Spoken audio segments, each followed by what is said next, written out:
안녕하세요.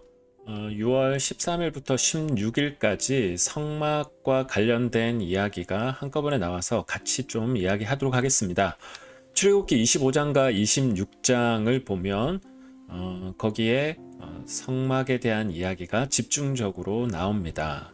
익숙한 듯 낯선 공간 성막이라고 하는 제목으로 같이 잠깐 나눔하도록 하겠습니다.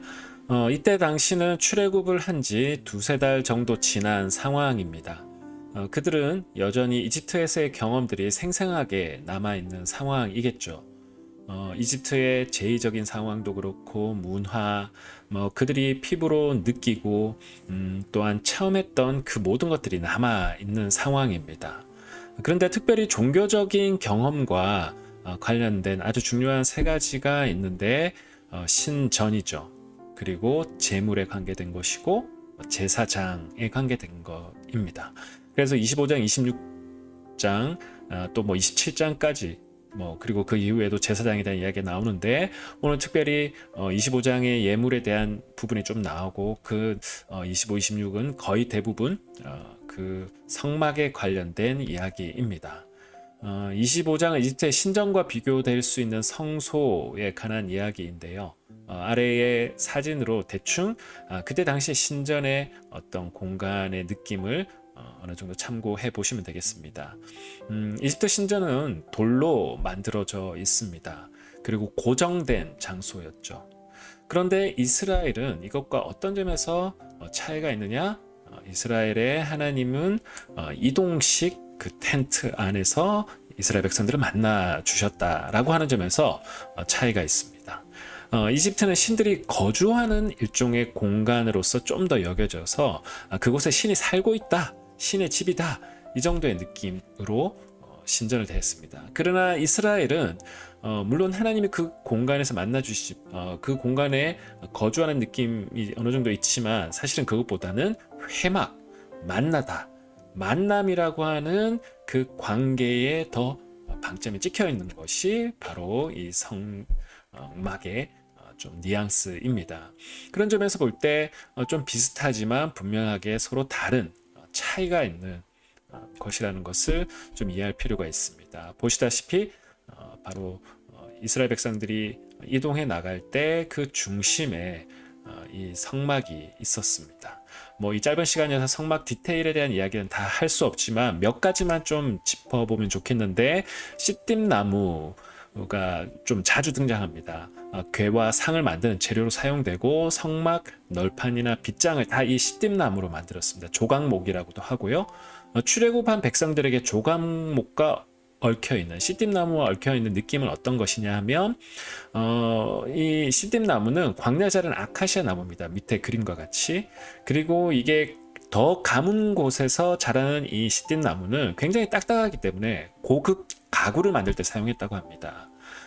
그리고 고대 이집트에서는 이 거룩한 나무로 여겨졌고 생명의 나무, 이시스 여신이 이 생명나무에서 일종의 그 생명을 사람들에게 주는 그 보호하는 느낌의 그런 어떤 이미지와 연결되어져 있습니다. 그렇기 때문에 이 씨띠나무는 굉장히 뭔가 영험한 어떤 느낌의 것과 연결되어져 있습니다.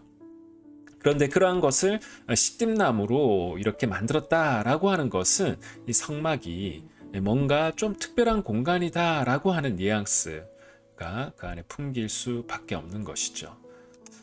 그리고 또 한 가지 우리가 좀 성막에서 많은 표현이 있지만 그 중에서 한 가지 좀 생각해 볼 것은 청색, 자색, 홍색실입니다.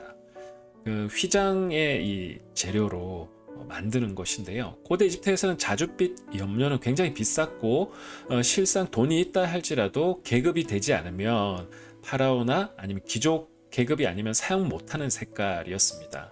한국의 옛날에 조선시대나 아니면 그전에도 왕들만 사용하는 색깔이 있었습니다. 그렇듯이 색깔이라고 하는 것은 일종의 계급과 권력의 상징이기도 했습니다.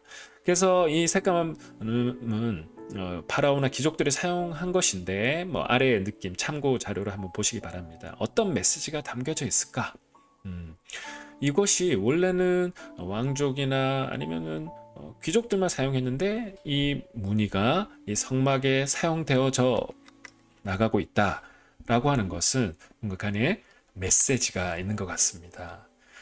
출애굽기 19장 5절에서 6절을 좀 읽어보면 세계가 다 내게 속하여하니 너희가 내 말을 잘 듣고 내 언약을 지키면 너희는 모든 민족 중에서 내 소유가 되겠고 너희가 내게 대하여 제사장 나라가 되며 거룩한 백성이 되리라. 너는 이 말을 이스라엘 자손에게 전할지니라. 이스라엘 민족 전체가 내 소유고 그리고 너희 전체가 제사장 나라고 너희는 거룩한 백성이다. 성막을 이 중심에 두고 시띠나무와 그리고 여러 가지 색깔들을 가지고 휘장을 만든 것. 너희가 바로 그 이전에 이집트에서는 특별한 존재들만 그렇게 했는데 너희 전체가 바로 하나님의 제사장 나라다. 로얄 패밀리이고 제사장이다. 라고 이렇게 이야기를 하고 있습니다. 시띠나무나 그런 색깔들은 이집트에서 거룩한 구별된 어떤 뭔가를 상징한 익숙한 것이었지만 지금 성막을 통해서 주시는 메시지는 그것을 가지고 오면서도 전혀 다른 메시지. 너희 전체가 제사장 나라가 되고 거룩한 백성이 되게 하리라 라고 하는 전혀 새로운 메시지를 전하고 있습니다. 또 율법도 보면 그 당시에 있었던 다른 나라들과 우리가 어느 정도 참조할 수 있겠지만 그 율법의 계시 속에 하나님이 어떠한 분일까? 그들이 믿고 있던 다른 신들과는 전혀 다른 차원의 하나님의 모습을 또한 그 가운데 보여주고 있다라는 거죠. 그래서 비슷하지만 다른 것을 우리가 바라볼 때 다른 하나님이 어떤 점에서 다른가를 우리는 거기서 깨달을 수 있는 것이죠. 두 가지를 묵상하면 좋겠는데 성막을 통해 익숙한 재료를 통해서 주는 메시지 그리고 그 다름을 통해서 주는 메시지가 있음을 한번 묵상해 보았으면 좋겠습니다. 그렇다면 오늘 우리 교회인 우리가 이 익숙하지만 이 또 다른 차원의 메시지가 분명히 있다라는 것을 보면서 다른 하나님에 대한 이야기들을 하고 있는데 교회된 우리는 오늘 이것을 어떻게 좀 적용할 수 있을까? 그냥 세상과 너무 똑같아 버리는 교회 그리고 세상의 언어와는 소통할 수 없는 너무나 어떻게 보면 이 세상의 언어와는 너무나 격리되어져 있는 거룩한 영으로만 가득 찬 교회. 이 양극단에 대한 부분들을 한번 좀 생각해보고 교회는 어느 지점에서 이 두 개의 부분들을 적용할 수 있을까? 오늘 한번 묵상해보시고 또 하루 또 기도하시는 저와 여러분 되시기를 주님의 이름으로 축복합니다.